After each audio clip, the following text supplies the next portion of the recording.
ఒక్కళ్ళు we have to earn our position in a party. అలాగే జనసేన మీద ఉట్టిన కూర్చొని దారిని పోయి ప్రతి ఒక్కడు రాళ్ళేద్దామంటే, నేను మీకు ఈరోజు నీ సభాముఖంగా రాజమండ్రి సభాముఖంగా మీకు మాట చెప్తున్నాను, తెలియజేస్తున్నాను కదా, దానికి తగ్గ కాన్సిక్వెన్సెస్ అయితే ఉంటాయి. ఎందుకంటే ఇది దీన్ని మీరు తర్వాత నన్ను తిట్టుకోండి తిమ్ముకోండి, కానీ నాకు కోపాలు ఉంటాయి కదా, నాకు బాధలు ఉంటాయి కదా, నేను మనిషినే కదా. అంటే మీరు ఇష్టానికి వెళ్ళిపోయి ఒక కొట్టేసి వెళ్ళిపోతే మేము నవ్వుకుంటూ వెళ్ళిపోతే భరిస్తూ ఉంటామా? అంటే ఇన్షర్ట్ వేసుకొని లేదంటే తెల్ల జుబ్బా తెల్లాలు చేసుకుంటే మా గుండెల్లో ఏడుపులు ఉండవా? మా గుండెల్లో కన్నీళ్ళు ఉండవా? మా గుండెల్లో మా కడుపు మంట ఉండదా? మీకైనా కష్టాలు కన్నీళ్ళు?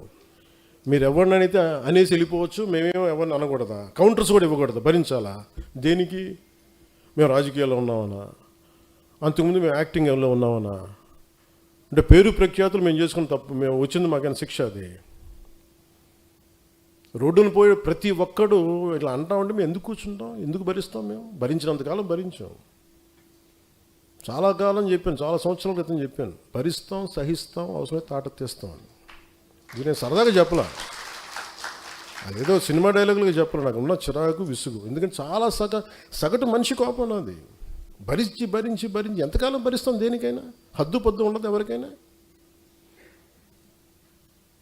కొన్ని టీవీ ఛానల్స్ ఉంటాయి, వాళ్ళు బెదిరిస్తూ ఉంటారు. ఇప్పుడు